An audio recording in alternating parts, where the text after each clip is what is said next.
De conversa boa, todo mundo quer participar. O antagonista também. Nossa equipe recebe convidados especiais para um bate-papo leve e divertido sobre as experiências de cada um. Podcast OA. Conversa boa de ver e ouvir. Salve, salve! Eu sou Felipe Moura Brasil, sejam todos bem-vindos a mais um episódio do nosso podcast OA. Lembrando que esse programa está disponível no canal de YouTube de O Antagonista. Toda segunda-feira, às 19h30, tem um episódio novo com um convidado presencial que vem aqui falar sobre a sua trajetória, os seus posicionamentos, a sua análise sobre as tendências na área de especialidade. E hoje eu tenho um prazer enorme de receber essa figura aqui que está do meu lado. Professor, filósofo, colunista, Luiz Felipe Pondé, seja bem-vindo ao podcast OA. Eu que agradeço o convite, Felipe. Sempre um prazer vir aqui. É uma honra. Ele já esteve presente aqui para participar do Papo Antagonista, para tratar das questões do dia, mas aqui no podcast OA a gente trata das questões atemporais, das questões perenes, daquilo que é eterno. Mas, Pondé, vindo aqui um pouco para as questões mundanas, quero trazer um pouco da sua experiência universitária. Como é que ela começou? Em que patamar você está hoje? O seu vínculo é como professor sempre? Houve algum outro cargo que você ocupou nesse universo?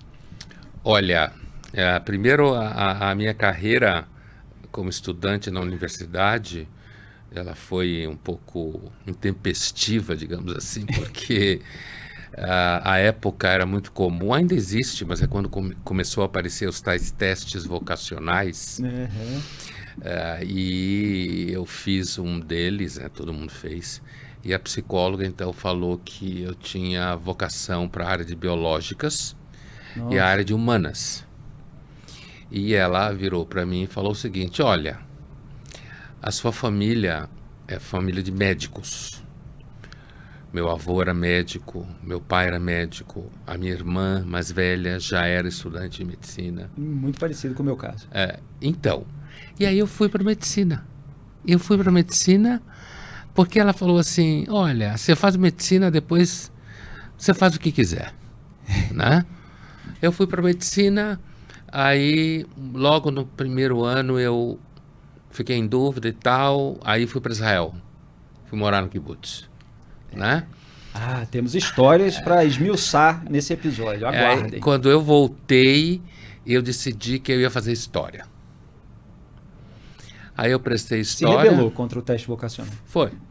Fui fazer história. Entrei e daí resolvi voltar para medicina. Caramba, deu essa volta. Eu estava casando, né? A minha mulher que eu conheci no kibbutz.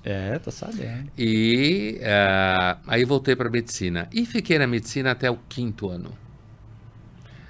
Quando eu ia para o internato, eu resolvi fazer um experimento. Passei um ano fazendo teatro.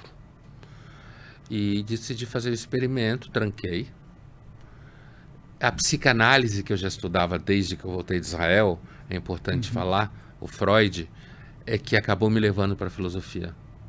Aí eu resolvi, ao invés de voltar para a medicina, depois de fazer teatro, eu resolvi prestar filosofia. Prestei filosofia e fiz a carreira até hoje, até o pós-doc em Tel Aviv.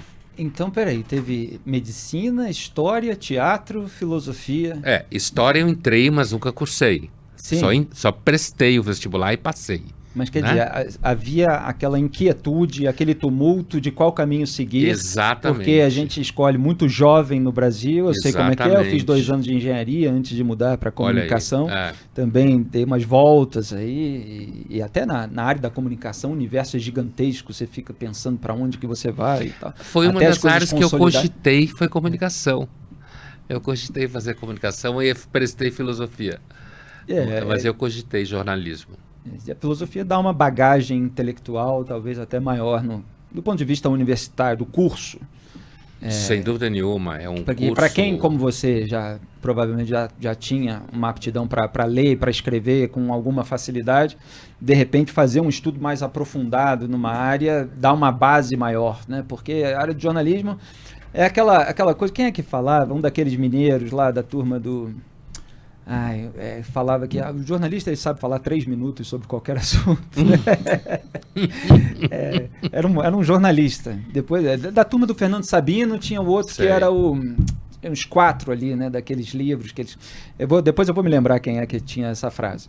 Mas você sabe falar com profundidade sobre a filosofia. Eu me encontrei na filosofia. E foi uma coisa assim, Felipe, eu estava andando pela cidade universitária, né? Eu já tinha ido à ECA, já tinha ido na secretaria da ECA, e aí eu entrei na secretaria da Faculdade de Filosofia.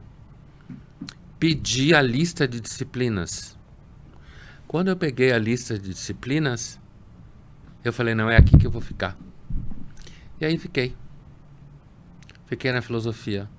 E me encontrei na filosofia, justamente nesse aspecto que você falou. Eu acho que era o Otto Lara Rezende que falou isso que eu citei. Era o Otto Lara Rezende, aquele que o Nelson zoava. Essa turma. Então, e fiquei na filosofia. E não me arrependi nunca. Mestrado, doutorado, depois pós-doutorado. Só que tinha uma coisa.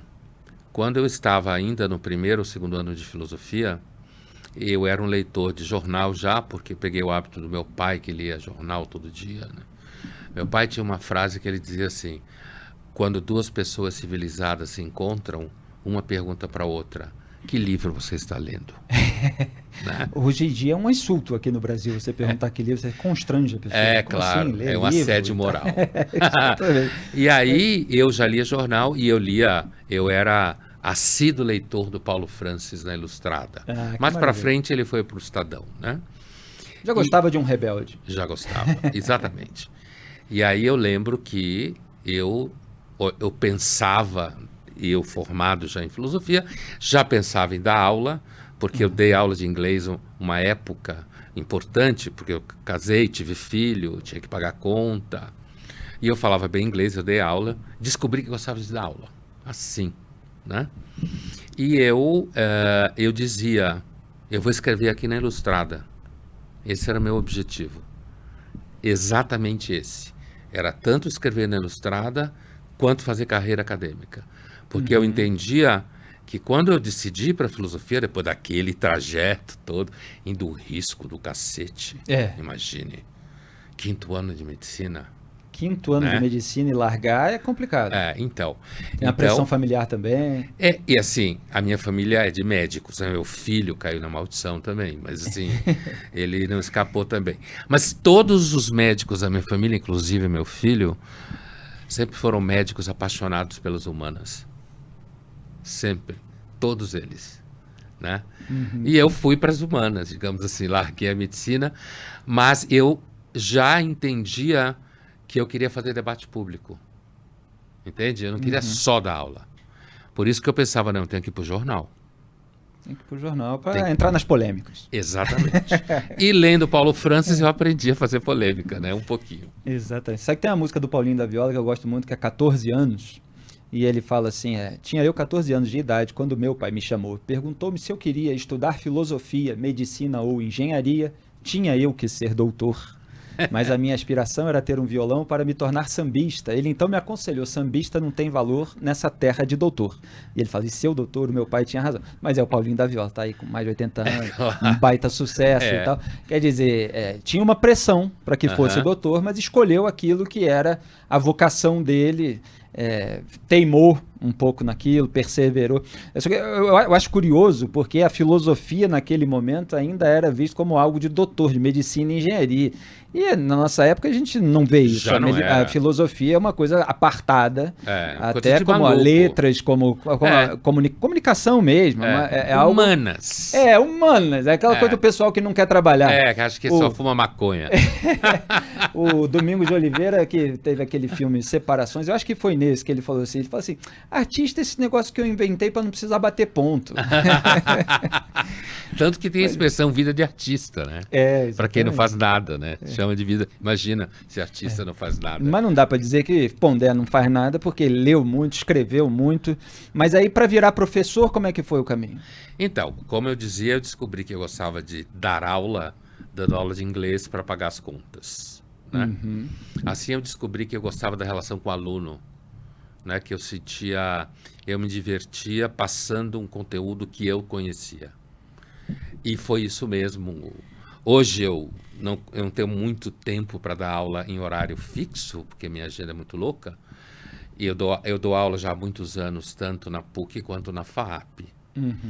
Na FAAP eu dei aula de graduação até 23. PUC São Paulo, as duas daqui. PUC São Paulo e FAAP de São Paulo também. Eu dei aula na FAAP na graduação até 23, uma turma só. Mas hoje eu gravo aulas para a parte EAD da graduação, porque a minha agenda ela é complicada, eu não consigo ter um horário fixo na semana. Não, eu sei bem, foram 2 meses para você vir participar do podcast. Então, eu já tenho o horário da gravação do Dias Cruzadas da TV Cultura, que é sexta-feira, né?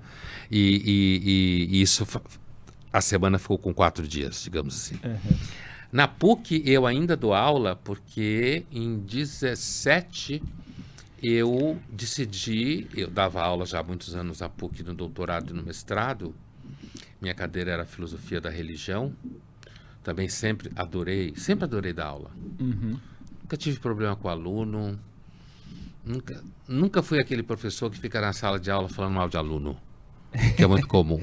Pelo simples fato de que eu sempre me diverti dando aula. Isso é fundamental. Se você não se diverte dando aula, vai ser uma via crucis. Você está com molecada que fala merda, que levanta, que não presta atenção, você tem que trazer e não adianta ser no chicote. Não adianta. E aí, se tornar interessante para eles. Em 17, eu decidi, eu estava de saco cheio da política universitária. Política universitária é uma baixaria. Exatamente. E eu estava de saco cheio de uma coisa mais ainda, que é a burocracia. Quando você trabalha no estrito sensu, como a gente fala, que é mestrado e doutorado, pós-estrito sensu, a burocracia é uma tortura, né? Tanto para o professor, quanto para o departamento de pós-graduação. É muito relatório que você tem que fazer. E exigências que muitas vezes elas se transformam em exigências burocráticas. Inclusive eu cheguei a escrever uma coluna uma vez na Folha, comparando a vida do acadêmico a um personagem do Kafka. Certo? Aqueles caras que ficam correndo de um lado para o outro, feito uma barata tonta, né? Tentando pontuar o Lattes, pontuar a plataforma Sucupira para o programa que ele dá aula. Então eu tive uma crise, né? Com o estrito sensu. E aí, onde eu dei muito pouco tempo aula na graduação na PUC. E aí, fui bater um papo com a mantenedora da PUC, né? E me foi feita uma proposta extremamente generosa, né? Generosa no sentido institucional, eu quero dizer. Que foi que eu criasse um laboratório de pesquisa, né? É o Labor, que existe até hoje, Laboratório de Política, Comportamento e Mídia, que tem pós-doutorado, mas não tem nem mestrado, nem doutorado, nem mestrado, só tem pós-doutorado, que é estágio pós-doutorado, não é título. Então a CAPES não pega você. Você não deve nada a ela, certo? Então, no ano de 18, passamos montando o regulamento, porque uma coisa como essa na universidade é um processo gigantesco. Em 19 a gente abriu as portas da lojinha. E até hoje existe, a pandemia virou portal, como tudo virou portal da internet, 16 grupos de pesquisa. Que beleza. Né? Com atividades, cursos. Não, e eu dou aula nele, então eu sou livre para marcar o horário que eu posso. Eu fico muito feliz que você consiga manter o pé aí em 2 universidades, mesmo criticando a esquerda acadêmica. Que é algo complicado no Brasil, porque eu sei de diversos casos, a gente tem inclusive um deles aqui na equipe, de patrulha ideológica, e tem muita gente intolerante mesmo, que não admite a divergência e faz o possível para fritar aquela pessoa no ambiente até expelir.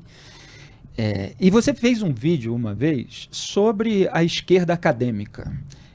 E você apontou ali 2 traços, eu não vou conseguir me lembrar aqui exatamente Também a formulação, mas você estava falando sobre, acho que talvez um ódio ao capitalismo, e aí o segundo ponto contraria o primeiro, você lembra disso? Porque eles vão todos, enfim, defender ali a mesma ideologia, etc., mas porque isso traz cargos, traz ascensão para eles. Como é que era essa reflexão? É assim, olha... Provavelmente o que eu tinha em mente era o seguinte, porque quando você vê Eu não vou dizer que são todos, porque inclusive eu sou parte, conheço alguns colegas que também não agem dessa forma. Claro. Que é essa patrulha da esquerda a qual você se referiu. Isso. Né?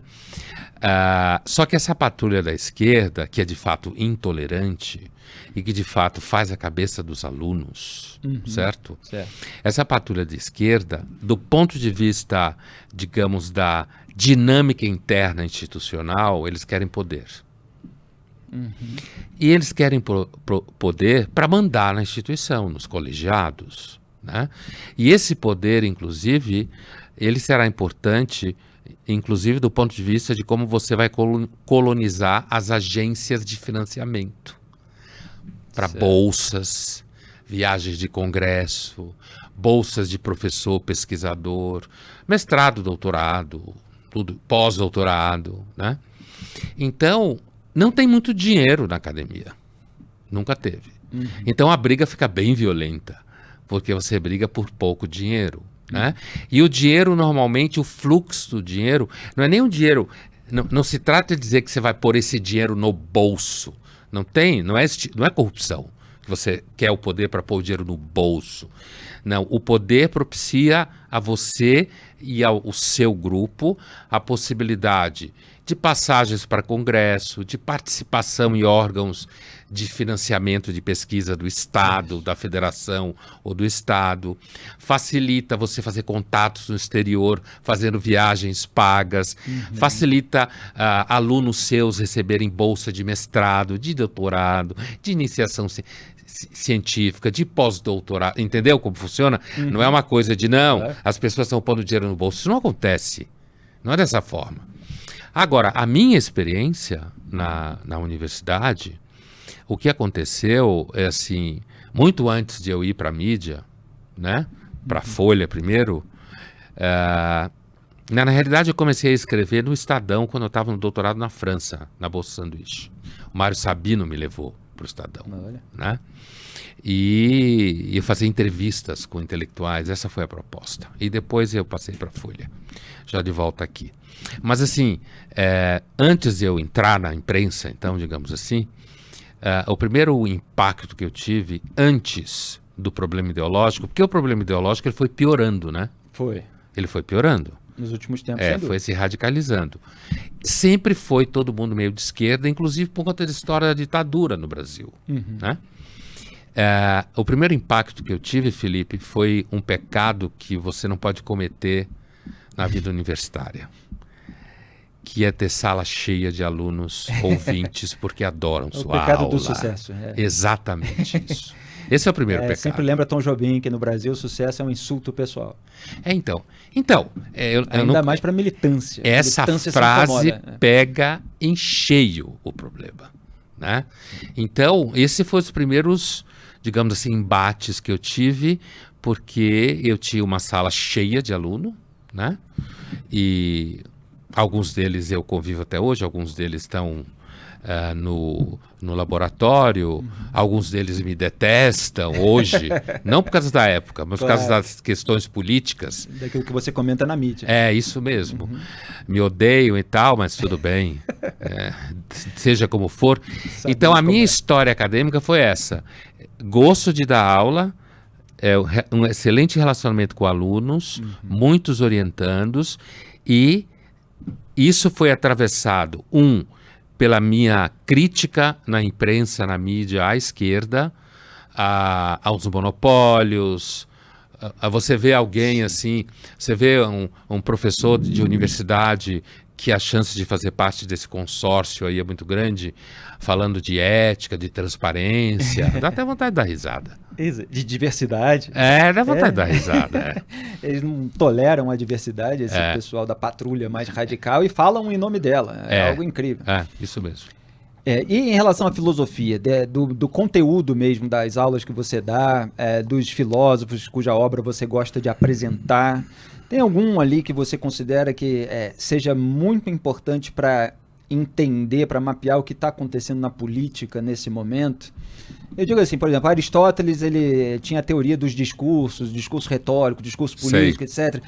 São distinções que até hoje são muito importantes, inclusive aqui para o nosso trabalho diário, porque é uma das funções básicas da análise jornalística atualmente é distinguir o que é propaganda e o que é realidade. Sim. É distinguir o que é o discurso que descreve o que aconteceu e o discurso que quer produzir um sentimento, uma ação no seu público e tal. E a gente busca, em primeiro lugar, dizer o que aconteceu. Exatamente, por exemplo, cobertura na faixa de Gaza. Você vai ligar aí a televisão, vai ter um monte de gente no microfone falando uma opinião em cima do que não sabe, em cima de um fato que não está claro ainda. E a nossa primeira preocupação é o que aconteceu. Então, assim, tem uma base filosófica que você considera importante para entender algum elemento da realidade hoje? Eu acho que sim. Alguns filósofos... Estou tentando ver se alguns deles estão vivos, dos que eu vou citar. Primeiro, um filósofo letão radicado na Inglaterra, chamado, em português a gente fala Isaías, o nome dele em inglês é Ageia Burling, traduzido Sim. pela Companhia das Letras. Acho que está tudo esgotado, né? Um filósofo liberal, mais um filósofo liberal que faz um trabalho importante de história das ideias. E o elemento específico que me faz citá-lo na sua pergunta é porque o Ageia Burling, ele tem uma concepção de que os valores entram em conflito e muitos desses conflitos não são passíveis de ser resolvidos, certo?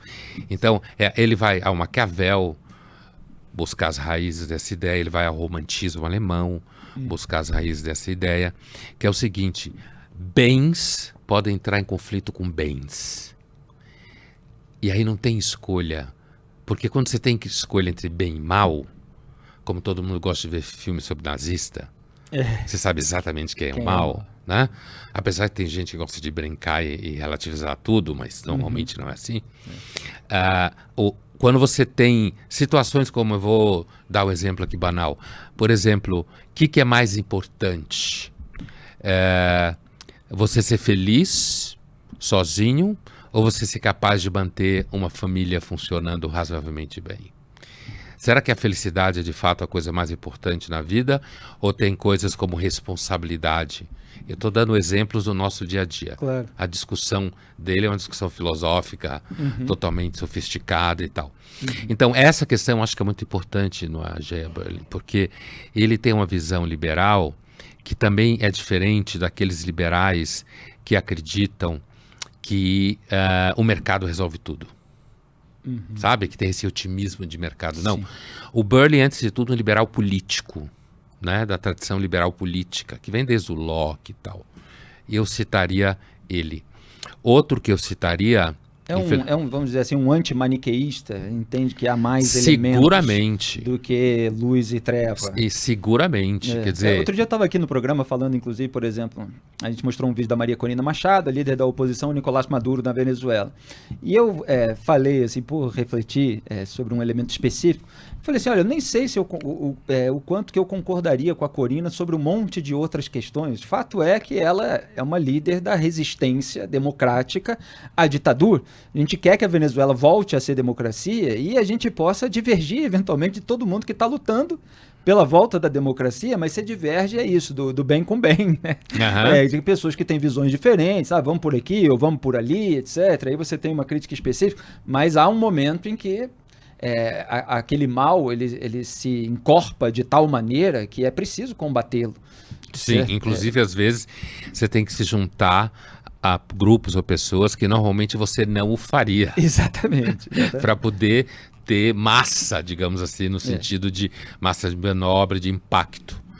Um outro filósofo, eu estou buscando citar filósofos, inclusive, que não são todos conhecidos por todo mundo. Sim. Um outro filósofo que a gente ainda engatinha na tradução das suas obras, é um outro inglês chamado Michael Oakeshott. É fundamental. Michael Oakeshott. Está associado ao pensamento conservador. Exatamente. Ele é talvez, no século XX, um deles, ou o maior filósofo conservador. Russell Kirk também é um grande pensador, esse americano, né? Conservador. Russell Kirk é o autor americano que resgatou a obra do Edmund Burke, que é considerado por ele o pai do conservadorismo moderno, que é um Exatamente. pensador irlandês, que foi parlamentar britânico, Exatamente. eu acompanhei bastante. E o Edmund Burke, ele tem, já que você falou, eu me lembrei, né? Ele tem tiradas maravilhosas. Né? Maravilhosas. Aquela, se referindo ao Rousseau, que o Rousseau é aquele tipo de pessoa que ama a humanidade e detesta seu semelhante, é maravilhosa. Exatamente. Que eu acho que grande parte dos militantes é gente desse tipo, assim. Isso, quer transformar o mundo, mas não lava uma louça. É isso aí. Que é cheio de teorias de gabinete, como fala o Burke, né? Fica resolvendo todos os problemas. No caso do Michael Oakeshott, eu citaria um livro que este é um dos poucos traduzidos em português. Coincidência. É um livro que é chamado Políticas da Fé e Políticas do Ceticismo. Sim, eu tenho. Né?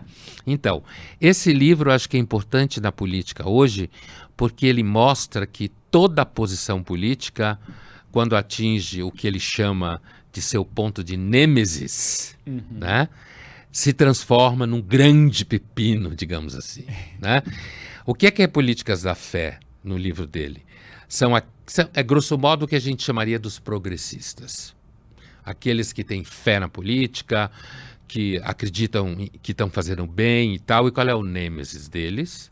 A vaidade. Que a gente vê para todo lado. Esse é o grande pecado da esquerda. A vaidade. Né? E o nêmesis dos céticos, como ele se refere, que na realidade são os conservadores, porque a tradição conservadora política, ela é cética epistemologicamente falando. Sim. Do ponto de vista do conhecimento, ela é cética. Ela duvida da validade de uma razão plena. Por isso ela diz, olha, vamos com calma, vamos ver o que é que o hábito estabelece, porque até aqui funcionou. Né? De certa forma tem a ver com a prudência, o ceticismo. Tudo a ver com a prudência. O próprio Kerr coloca a prudência como a virtude primária do pensamento conservador. Exatamente. Porque o líder, né? Um líder, desse ponto de vista, precisa ser, antes de tudo, prudente. Exato. Ele não pode se dar o luxo de ser um porra louca. Ele tem que ser prudente. E tem uma... Perdão por Não, me interromper. continue. É que muitas vezes você vê uma militância, e a esquerda acabou se tornando símbolo disso, que acha que tem a solução para o mundo. Tem uma utopia ali desenhada. O Thomas Sowell, por exemplo, autor americano, ele sempre fala, olha, o máximo que a gente consegue é um compromisso aqui, de que isso não vai ser tão ruim assim. Então, não me lembro agora qual é a formulação que ele usa. Eu, por exemplo, quando eu estou citando esse tipo de exemplo, eu falo do debate sobre armas. Então, tem muitos debates no Brasil que se tornam uma coisa binária, no mundo em geral, político. Então a pessoa é contra ou a favor, sim ou não. Quando você vai ver lá o que precisa ser decidido sobre armas, tem um monte de itens, tem 150 itens. Mas qual é a quantidade de munição? Quantas armas? E os CACs? E como se faz para evitar que a arma chegue na facção criminosa? Então tem uma série... Não se consegue hoje em dia, né? Isso, o que não se consegue. Então eu costumo falar assim, olha... Porque as pessoas de lado a lado, elas têm a impressão de que ou com arma ou sem arma, ninguém vai morrer, vamos viver no mundo ideal, né? Então eu falo assim, olha só, liberando arma ou não liberando arma, vai morrer gente. Do mesmo jeito. Com arma de fogo. Então, assim, o que a gente tem que discutir é como evitar, como minimizar e tal, é por aqui, é por ali, etc. Mas assim, é você tirar um pouco a discussão desse terreno da fantasia utópica de que tudo vai ser resolvido porque eu tenho a alegação do grupo dos bons o A ou contra B, o grupo né? dos maus. Inclusive, a gente discute... Então o ceticismo ele tá aí, né? Você tem um ceticismo, você tem que ver exatamente como é que é a melhor maneira de fazer, mas não quer dizer que tudo vai ser resolvido. Porque nunca é. Nunca é, exatamente. Né? E nesse caso das armas, que você citou, se discute muito armas, mas a realidade do que a gente observa é que o Brasil está naufragando no crime organizado. Exato. O mercado é atravessado, evidentemente, seguramente hoje você pode ter gente do crime organizado sendo preparada para trabalhar dentro do Estado, certo? Para defender os interesses. O Brasil está se transformando, como outro dia alguém falou para mim, narco-estado, foi a expressão que falaram. Que o narco-estado. O que se considera da Venezuela. É, isso aí. E assim, e é muito interessante porque, inclusive, grande parte do Poder Judiciário do STF acha que quem ameaça a soberania brasileira é o Elon Musk. Né? Quando, na realidade, quem ameaça e já ganhou parte da soberania brasileira é o crime organizado. Que tem territórios próprios, onde o Estado oficial não entra. Mas eles são o Estado. É mais fácil falar do Elon Musk porque o crime organizado quem vai enfrentar? Exatamente, quem vai enfrentar. Aliás, nas próximas semanas, se tudo correr bem, teremos aqui no podcast OA Rodrigo Pimentel, capitão Rodrigo Pimentel, um dos roteiristas ali de Tropa de Elite, falando sobre segurança pública, esse tema tão importante aqui para o Brasil. Mas você estava falando sobre o Oakeshott? Então, o Oakeshott, no caso dos céticos, ele vai dizer que o Nêmesis, a situação em que se torna um problema a atitude cética na política, é a inércia. Se... Grosso modo, ele não fala nessa linguagem, mas é isso que ele está dizendo. Se a esquerda, o seu grande pecado é vaidade, a direita conservadora, o seu grande pecado é inércia. E eu citaria, por último, um autor muito importante, que não tem nenhum livro traduzido em português, que é um escândalo. Você sabe que as editoras no Brasil, elas são basicamente, grande parte delas, ou são editoras de esquerda, ou são editoras que só querem best-seller. Exatamente. Né? É um húngaro, hoje radicado em Bruxelas, chamado Frank Furedi. É um sociólogo, né? Brilhante, que faz uma sociologia do cotidiano, digamos assim, e que já vem há muito tempo, por exemplo, tratando de temas como a paranoia dos pais, o medo, o problema das identidades, a universidade e a intolerância. É um cara que... Mas não tem tradução em português, é uma vergonha. Não, fica aí a dica para os editores que furaram essa bolha ideológica de esquerda. Eu sei quais eles são, a qualquer momento também trago aqui no podcast OA. Bom, a gente fez um panorama aí da sua história acadêmica, trazendo alguns elementos do debate público brasileiro. Vamos dar um pulinho rápido em Israel. Opa! Você disse que conheceu a sua mulher no kibbutz. Você pode contar essa história pra gente? Posso. Foi um dia de manhã muito cedo, né?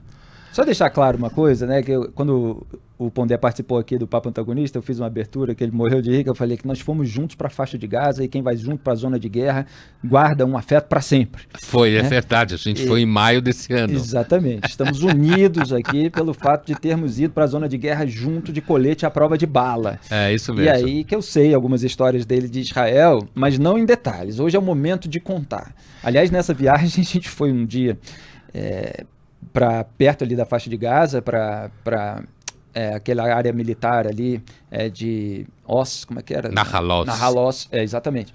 Aquela base que foi invadida pelos terroristas. A gente ouviu histórias terríveis, a gente foi na zona ali da Rave, onde houve um massacre do Hamas contra israelenses. Voltamos, né, no fim do dia para o hotel, depois de ouvir relatos assim terríveis, macabros. E o Pondé me perguntou, e aí, Felipe, você está gostando da viagem? E aí eu falei assim... Não é uma viagem de lazer, né, Pondé? E ele falou assim, não, é o contrário.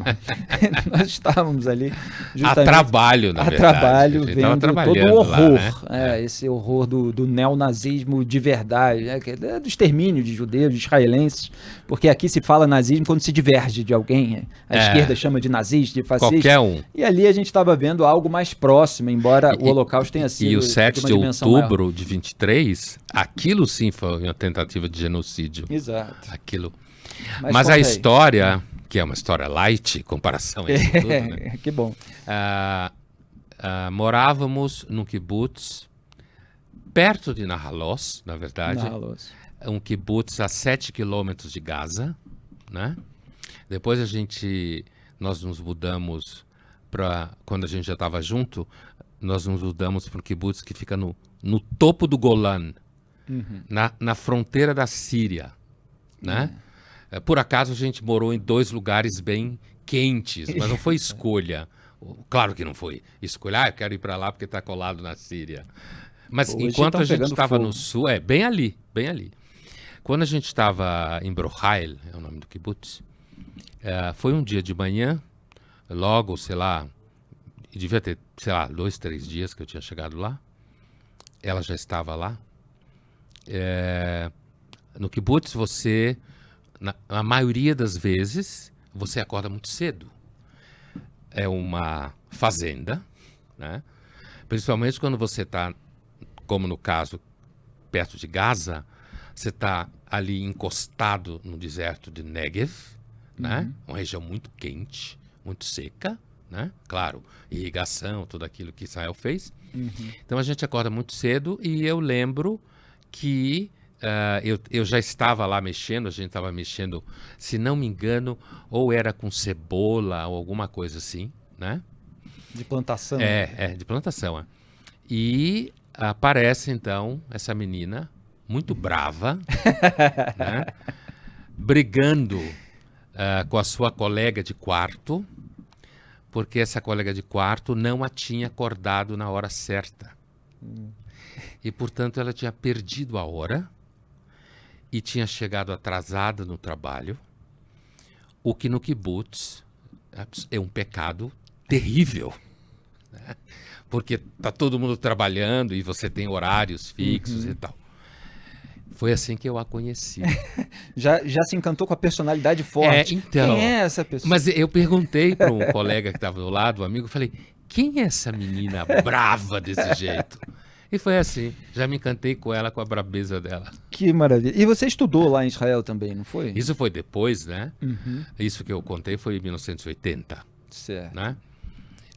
Em 99, assim, nós vamos muito a Israel porque a família da mãe, inclusive a mãe da minha mulher, eles são sabras, são israelenses, né? Então a gente vai para Israel toda hora, né? Mas em 99 e 2000, eu fui fazer pós-doc na Universidade de Tel Aviv. Então, eu morei em Tel Aviv, né?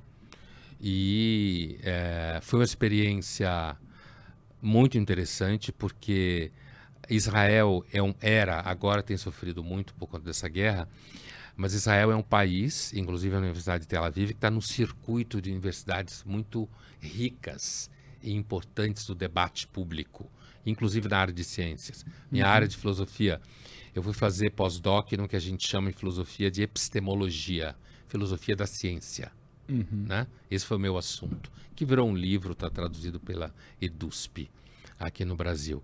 O meu supervisor, ele faleceu há pouco tempo, ele era um professor brasileiro que foi embora para Israel muito jovem, há muitos anos, né? Era uma coincidência que ele era brasileiro. E ele tinha um grupo de pesquisa, que era justamente um grupo sobre o que a gente pode definir como linguagem em ciência, grosso modo, para não falar palavrão. Linguagem em ciência, né? A linguagem científica, como funciona, é dentro da epistemologia. Quem conhece filosofia sabe que isso está dentro da teoria da ciência. E aí, essa minha estadia, eu ficava indo e voltando, porque minha mulher não pôde ir dessa vez comigo. Quando eu fui para a França, ela foi, a família inteira foi. Mas dessa vez ela trabalhava em loja, com o pai e tal. Era um momento de crescimento, de muito trabalho. Então eu ficava lá tipo um mês, vinha aqui, passava uma semana. Depois voltava. Chegava a um ponto tal que o pessoal da segurança do aeroporto de Tel Aviv, quando eu chegava, e que tinha que passar pela segurança, como todo mundo, me via e falava, professor! Que é uma expressão muito comum em Israel quando você é professor de estrito senso, em eu inglês. queria chegar assim lá, porque Professor. eu chego e vão revistando tudo, não, mas é assim mesmo. E demora assim. horas. Naquela época acontecia isso porque eu ia e voltava tanto, e eu tinha uma carteira da universidade. Então, eles já sabiam quem eu era, né? E de tanto que eu fui, isso que eu ia tanto que eu ia e voltava, porque eu via ficar um tempo aqui com a minha família e voltava para lá, mas aí eu convivia muito com a família da minha mulher lá, né? E os primos, e que eu vi os filhos crescerem, né? E vi eles crescerem também, junto com a gente, tio. Foi uma experiência sensacional na universidade. E, quer dizer, você conviveu com as pessoas, você sabe que, como em todo lugar, tem pessoas ótimas, eventualmente tem pessoas chatas, eventualmente tem pessoas mais radicalizadas, mas que tem uma sociedade lá de fibra, que muitas vezes se une contra o inimigo externo, de uma maneira que deixa as divergências para trás também. Eu digo isso porque a gente viveu aí esse ano o desdobramento da reação militar de Israel na faixa de Gaza, por causa do massacre do Hamas em 7 de outubro de 2023, a eliminação do Yahya Sinwar, o líder do Hamas em Gaza, Hezbollah atacando o norte de Israel e Israel, obviamente, atacando ali a infraestrutura militar do Hezbollah, o grupo terrorista libanês ali no sul do Líbano. Você teve ataque dos Houthis também pelo Iêmen contra Israel reagindo contra isso tudo, uma série de polêmicas e controvérsias nessa guerra. Agora, no final do ano, a queda do Bashar Assad na Síria, e aí também não são pessoas super boazinhas que estão ali chegando ao poder, aparentemente. Há grandes ressalvas nesse momento em relação a que tipo de poder virá daí, e Israel já tomou algumas medidas preventivas, bombardeando ali a infraestrutura militar para que ela não caia na mão desses grupos terroristas que lutavam ali contra o ditador Bashar Assad, e que tem ligação com o presidente da Turquia, que é pró-Hamas, que é super anti-Israel, o Erdogan. Enfim, não faltou assunto no noticiário internacional. E você escreveu na sua coluna várias vezes a respeito disso, mostrando como Israel é rotulado, é demonizado, a tentativa de desqualificação. Que balanço você faz depois de tudo isso em relação a essa cobertura midiática, em relação a essa suposta opinião pública mundial? Olha, a minha impressão é que, eu vou falar do Brasil, mas não é só no Brasil, isso daí. Estados Unidos, as universidades americanas foram piores que as brasileiras nesse sentido. E aí os israelenses dizem que tem financiamento do Catar, tem financiamento de regimes ali que acabam hospedando ou são aliados dos terroristas que estão insuflando esses movimentos. Isso mesmo. A minha leitura aqui é que, assim, na maioria esmagadora dos casos, a maior parte das pessoas que transitam pelo pensamento público, quando eu falo pensamento público, eu falo escritor, artista, professor de universidade, jornalista. Chamadas classes falantes. Exatamente, né? Aqueles que produzem pensamento, geram ideias, debatem e tal. A maioria esmagadora tem uma posição completamente contra Israel, né? Conhece muito pouco a história, conhece muito pouco a realidade do Oriente Médio. Por exemplo, eu vou usar como exemplo, você acabou de citar que Israel, então, atacou certas áreas militares da Síria, né? Então, a opinião, que eu já escutei disso, não, olha Israel, como Israel é beligerante, como Israel não quer a paz, né? Ou seja, Israel tem que esperar para morrer. É isso que essas pessoas, na realidade, a ideia delas chega aí. Mas eu acho que muitas delas têm tanto desconhecimento, porque no Oriente Médio, a violência, que é já há muito tempo, é quase sistêmica. Uma das coisas que é respeitada no Oriente Médio é medo. Você tem que ter medo a força daquele dissuasiva. que tem... exatamente isso, a força dissuasiva. Então, por exemplo, diante do quadro da Síria, porque Bashar al-Assad, ele era inimigo de Israel, a Síria tentou destruir Israel 3 vezes, 3 guerras, perdeu, né? Mas ele estava ali, era o tipo assim, o inimigo que você já conhece. Exatamente. Né? E ele fazia ali a passagem de armas do Irã pro Hezbollah, todo mundo sabia que ele fazia, né? E estava funcionando daquele jeito. Aí, de repente, ele cai e entra em cena um grupo que ninguém sabe direito, que apito toca nesse problema.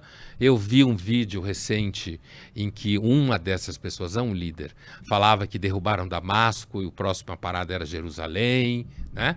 Então, assim, um grupo que na realidade são muitos grupos. A Síria hoje é uma coxa de retalhos. A Síria quase acabou com a comunidade nacional, se você olha os mapas que são publicados. Bom, por exemplo, a Síria tem muita arma química, que inclusive a dinastia Assad usou contra a população síria, né? Como quem conhece a história sabe muito bem. Violando direitos humanos de uma maneira que não ganha a repercussão mundial que qualquer explosão na faixa de Gaza ganha. Aliás, uma das grandes alegações do Hillel Neuer, que é o diretor executivo da ONG UN Watch, que vigia a ONU, é que toda essa turma não é pró-direitos humanos, é anti-Israel. Porque se fosse pró-direitos humanos, estaria aí defendendo os direitos humanos das vítimas do Assad, de outros ditadores daquela região. Sem dúvida nenhuma, é anti-Israel mesmo. Por isso a enorme suspeita que se espalhou durante 24 e final de 23, de que na realidade há um antissemitismo de esquerda muito claro, e que é evidente, principalmente para alguém que vive dentro da universidade como eu já há muito tempo, né? E que ele aparece dentro da discussão da teoria decolonial, que Israel é colonialista, que o Hamas é um guerrilheiro pela liberdade. Mas voltando à questão da Síria... Que é aquela dicotomia do rico, do pobre, do opressor, do oprimido, do colonialista. O tempo todo, que anula qualquer raciocínio. E qualquer racionalidade. Você destrói qualquer inteligência com esse tipo de coisa. E aí, veja, a Síria tem esse arsenal de armas químicas. Como que Israel pode deixar esse... Porque o Assad estava com aquele arsenal, estava de certa forma sob controle. Não estou dizendo que Assad era amigo de Israel, porque não é. Era um ditador violento com a sua própria população. Claro. Né? Mas quem sabe o que um grupo motivado novo pode fazer com um arsenal de armas químicas se ele resolve, por exemplo, levar a guerra para dentro de Israel ou contra Israel. O que quase ninguém entende aqui no Brasil é que, no caso de Israel, é sempre uma ameaça existencial. Ninguém entende isso. O país é minúsculo, né? Você, em tese, conseguiria conquistar ele em 24 horas. Do norte a sul ele é um pouco mais comprido. Mas assim, portanto, o que acontece é que Israel não pode se dar ao luxo de correr riscos. E o que o 7 de outubro, Felipe, causou em Israel, e eu acho importante, é o seguinte: ele lembrou a Israel que Israel não pode achar que ele é uma praia no Mediterrâneo. Exatamente. Um resort no Mediterrâneo. Apesar de Tel Aviv ser maravilhosa e outras cidades. E ter aquela praia que parece o Leblon ali, todo mundo frequentando, jogando futevôlei, vôlei. É um negócio incrível, não que você tem aquele lugar no meio de um bombardeio é o Oriente Médio. Generalizado. E, é claro, pessoas cansam de guerra e tal, mas o 7 de outubro, que é também uma coisa que muita gente aqui no Brasil não percebe, é que o 7 de outubro foi uma espécie assim de wake-up call. Sabe? Os israelenses pararam com todas as discussões, briga com Bibi, dúvida se ele é corrupto ou não, o problema dos reféns, mas a população... Suprema Corte, tinha manifestação, eles estavam divididos em brigas internas e o inimigo externo chegou. Aquela piada, né? 2 judeus, 3 ideias. Nunca se concorda. E nós ouvimos lá muitos relatos sobre essa situação de vulnerabilidade, quer dizer, aquelas meninas militares que fiscalizavam a fronteira, elas deram relatos de que o Hamas estava tramando alguma coisa, que havia alguns movimentos, mas não foram ouvidas. Há ali suspeita de que houve uma arrogância mesmo. Total. Falha na segurança, arrogância. Então, o 7 de outubro, Israel vinha, eu que vou muito a Israel, e qualquer pessoa que vai muito a Israel ao longo dos anos, foi acompanhando a era Bibi, Netanyahu. Israel enriqueceu, virou uma potência econômica, as cidades enriqueceram, os israelenses foram para festa, bares, restaurantes, e um pecado nisso, foram ser felizes, digamos assim, nesse tipo de vida. E eu pensava e conversava com alguns deles, falava, e como outras pessoas também percebiam isso, mas aqui deixou de ser o Oriente Médio? Quer dizer, não pode acontecer qualquer hora alguma coisa ruim. Não pode se distrair. Não pode confiar demais na própria força. Exato. O 7 de outubro, ele acabou de uma forma desgraçada, violenta, infeliz. Lembrou a Israel que ele é um Estado cercado, hoje em dia tem acordo de paz com alguns países, mas cercado por inimigos mortais e violentos. Isso é uma coisa que quase nenhum comentarista no Brasil, do espectro no qual a gente vive, parece entender ou quer entender. Exatamente. Muitos não querem entender. E até pelo avanço tecnológico de Israel, eles estavam muito bem nutridos ali de equipamento antiaéreo, antimíssil, só que não estavam preparados para um ataque analógico. Quer dizer, terrorista armado de fuzil. Quase entrando, a cavalo.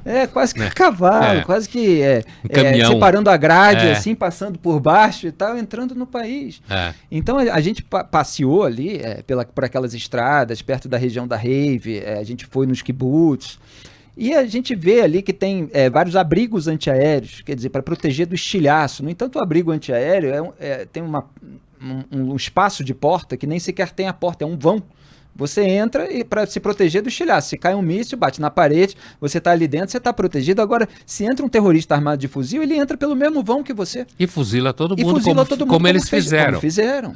Ou fuzilavam ou jogavam uma granada ali dentro do abrigo, explodia todo mundo.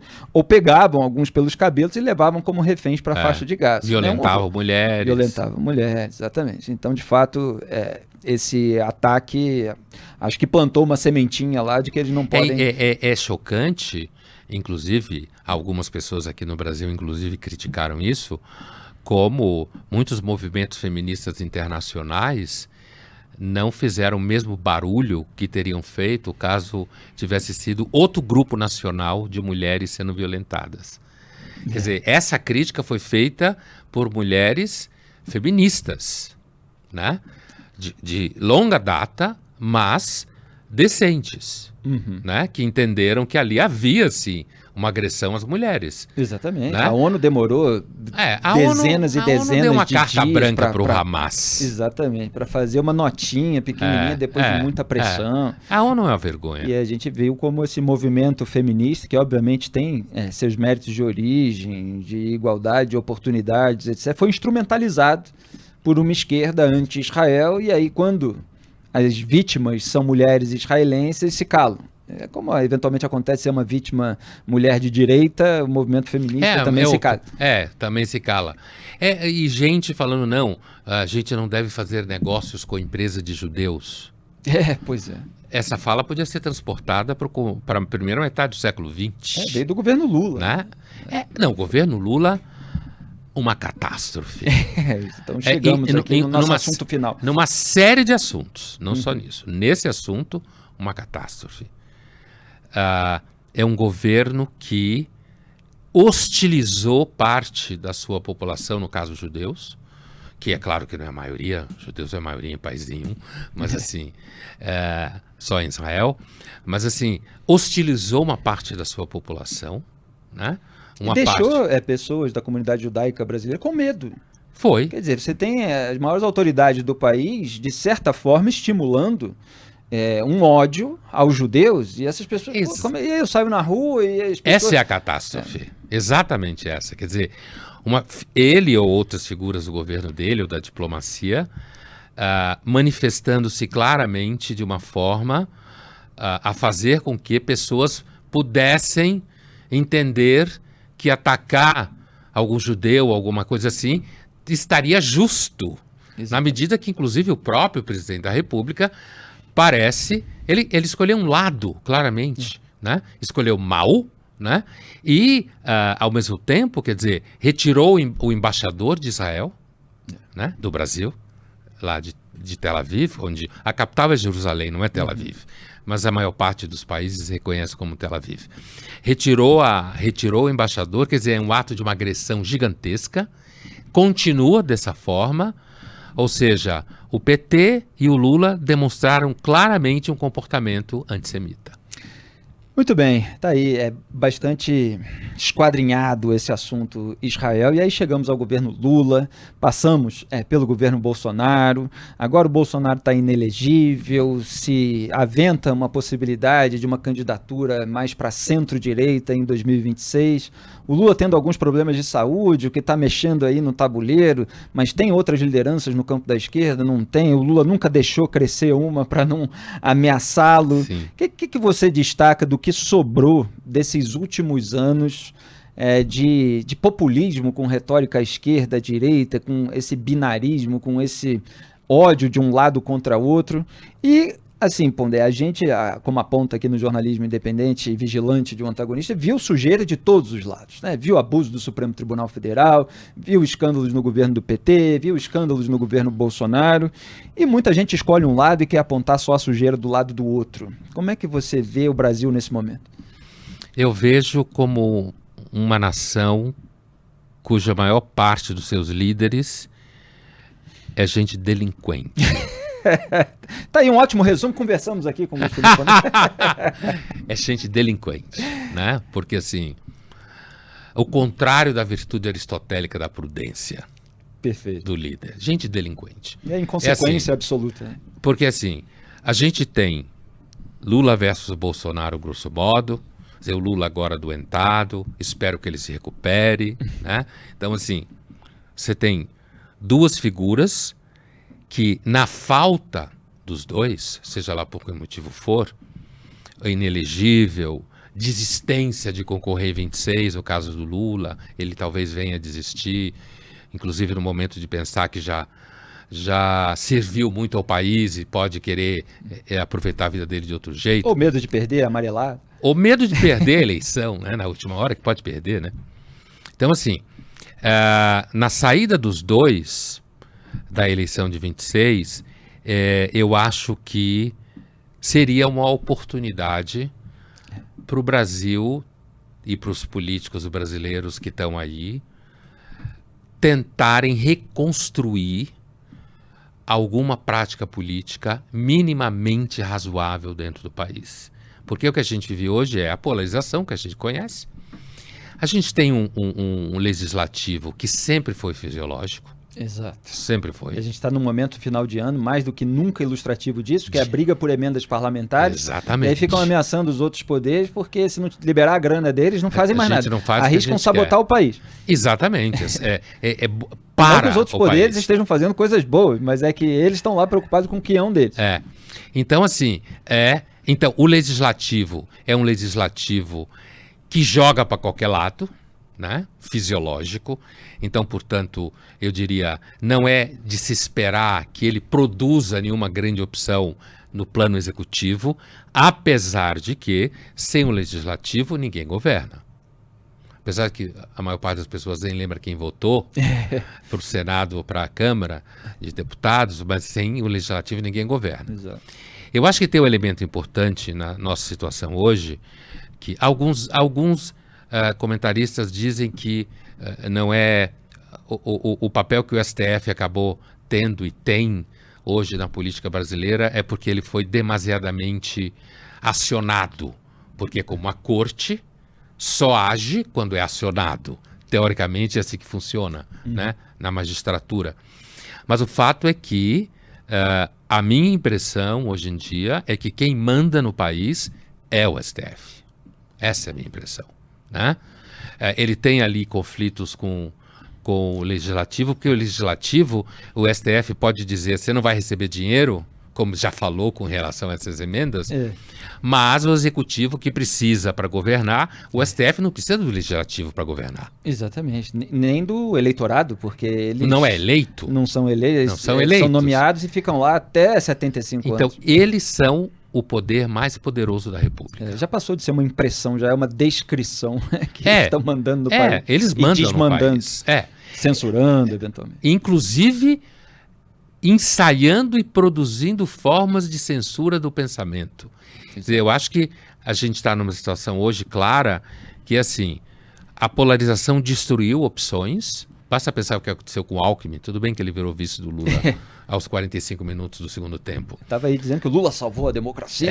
Então, mas ele acabou o Alckmin. Ele foi governador do estado mais rico da federação, sei lá quantas vezes. Ele estava passando menos vergonha lá com a compultura dele, né? Mas aí foi voltar.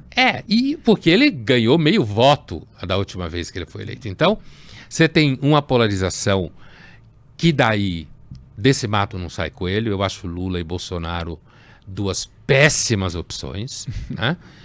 Eu espero que tanto a esquerda, que como você bem disse, o Lula tocou o seu trabalho como líder do PT de forma tal a que ninguém o ameaçasse na sua liderança.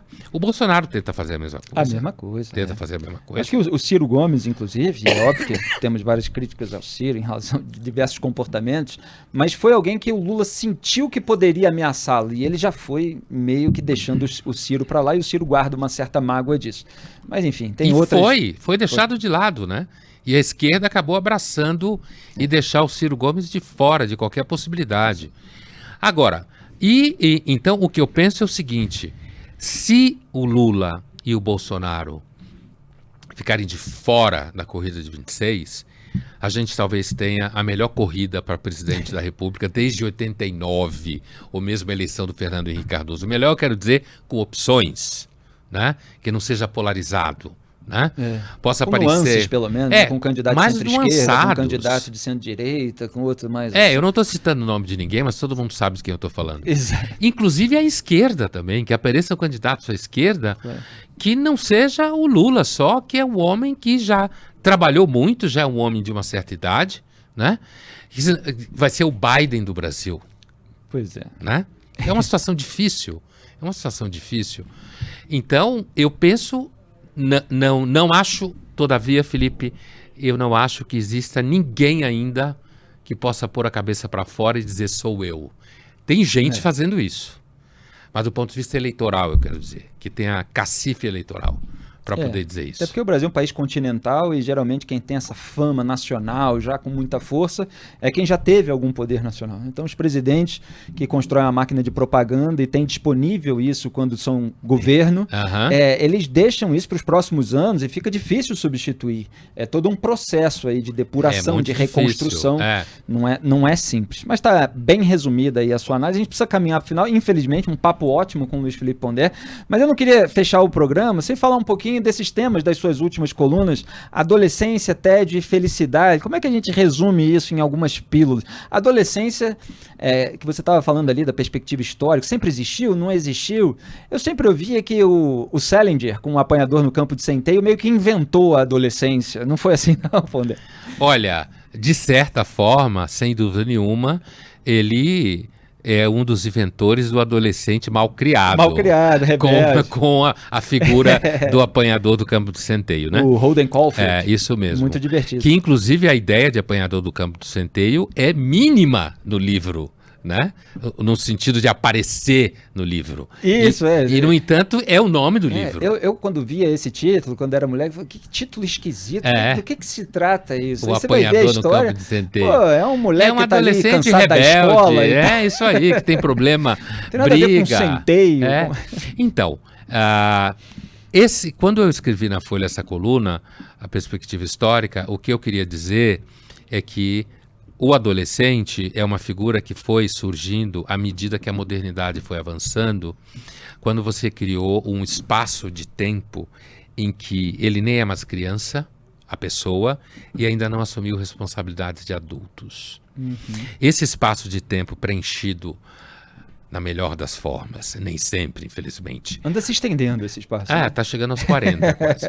É um espaço de tempo em que você seria preparado para a idade adulta, inclusive do ponto de vista da formação educacional e profissional, na melhor das hipóteses, por isso que eu falei. Então, é uma época que ele nem é uma criança que você pode mandar entrar no carro e ficar quieto, nem pode mais hoje em dia, e nem é um adulto que assume responsabilidade e paga boleto. Claro, esse adolescente, o adolescente no Brasil, normalmente de classe média, né? Para cima, que é o que um monte de gente discute, teoriza. Eu não duvido que uma fisiologia adolescente existisse no ano 1200. Mas no ano 1200, alguém com 18, 17 anos, menino, ou já estava na guerra, ou era ferreiro, tinha que se virar para comer, a menina já devia ter tido uns 2 filhos, certo? Não tinha quarto. A parte da guerra é o que acontece com a juventude em Israel, né? Israel é uma cidade guerreira, né? Uma sociedade guerreira, um tipo de Esparta contemporânea. Mas... aqui vira essa figura empoderada, autoritária. Aparece dessa forma, né? Bom, e esse jovem não teria quarto para se trancar e entrar em crise. essa pessoa de 18, 17, 15 anos não ia ter daddy issues, como se fala, problemas com o pai, questionar isso.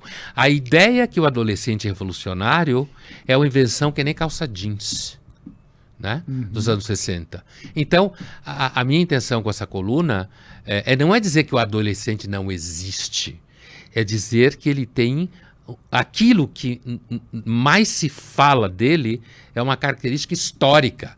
E que se o mundo entrasse num caos econômico, ninguém em sã consciência espera, geral, que fosse destruído o capitalismo, que não se tivesse mais nenhuma produção em escala industrial, que a gente voltasse a viver em bando, localmente como na pré-história, o adolescente desaparecia.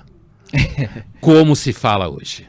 Tá aí a reflexão de Luiz Felipe Pondé. E tédio e felicidade, se a gente puder fechar assim, quase que como um coach de autoajuda, qual é a receita para ser feliz nesse mundo moderno? Olha, essa coluna foi fruto do editorial da Folha, né, que muitos dos comentaristas dos comentários, não comentaristas do jornal, que falou da eleição uruguaia, que foi um tédio, mas, no entanto, foi uma boa eleição, porque as pessoas eram educadas e tal. Então, eu sempre tive essa suspeita, eu usei o editorial como gancho, digamos assim, né? Para afirmar o seguinte: os países mais felizes, eles têm uma enorme chance de ser entediantes. Aliás, aquele filme Testamento, daquele diretor canadense, Denis Arcand, se não me engano, é o nome dele, posso estar enganado, que era do Império Americano, nos anos 80, fez Invasões Bárbaras. Recentemente ele fez um filme chamado Testamento, em que o personagem principal, ele, num dado momento, viveu no Quebec a vida inteira, Canadá, ele fala assim: eu vivi a minha vida num país entediante, o Canadá. Eu suspeito fortemente que os países mais felizes do mundo são entediantes. Porque a felicidade numa sociedade é maior quando não acontece nada. Quando não tem nenhuma grande mudança, ninguém tem nenhuma grande demanda, ninguém tem nenhuma expectativa de que vai virar um Rockefeller ou um Elon Musk de uma hora para outra, certo? Então, a ideia da coluna era justamente essa. Agora, se a gente amplia, né? Sem dúvida nenhuma, uma vida feliz, ela pode ser mais irmã do tédio do que da excitação. Exatamente, maravilha. Isso me faz lembrar um sketch de humor ali, de stand-up do Fábio Rabin, e o Rabin fala assim: não, o rap e o Brasil tem tudo a ver, né? Porque o rap é uma música de protesto e o Brasil é uma bosta. Então vai lá o rapper e fala: aqui tá acontecendo isso, é um absurdo. Aí ele faz o rapper ali, né? Aí ele fala: você imagina fazer rap na Suíça? Ele fala: é isso que eu tô falando, tá é isso tudo mesmo, bem. É isso aí, ele é isso mesmo. O rapper na Suíça, não tem o que falar, é uma coisa entediante. Tá aqui, todo mundo vive bem, todo mundo come bem. Você vai cantar o quê? Você pode dormir na rua que ninguém te rouba. É exatamente isso que eu tô falando. Exatamente. É exatamente isso. Luiz Felipe Pondé, senhoras e senhores, um papo ótimo, eu gosto muito, foi um prazer enorme viajar com ele, era bom a gente ter mais frequência aqui nessas conversas. Qualquer hora ele volta daqui a alguns meses, a gente tenta roubá-lo, né? Vamos ver se a gente consegue um dia ter uma parceria com o Pondé também. Muitíssimo obrigado pela disponibilidade, obrigado, pela Felipe, presença. foi um prazer. Prazer enorme. Sempre. Até a próxima. Podcast OA é toda segunda às 19h30. Aliás, falamos de Israel, a gente falou aqui da perspectiva testemunhal e analítica do Pondé sobre a situação atual, um pouco da história dele pessoal, mas também tem o podcast OA, a edição com Samuel Feldberg, autoridade aqui do Brasil, da Stand With Us Brasil, em conflitos no Oriente Médio, aí traça todo o histórico daquela região. Vale a pena ver esse trecho da conversa com o Pondé, à luz também daquela conversa com Samuel Feldberg. Toda segunda-feira a gente recebe um convidado especial aqui e vai ao ar às 19h30. Lembrando que o Papo Antagonista é de segunda a sexta, das 18 às 19h30, tratando das notícias do dia, mas a gente sempre tenta também extrair alguma reflexão mais perene. Um grande abraço a todos e até a próxima.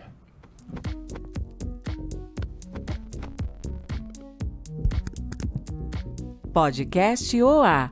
Conversa boa de ver e ouvir.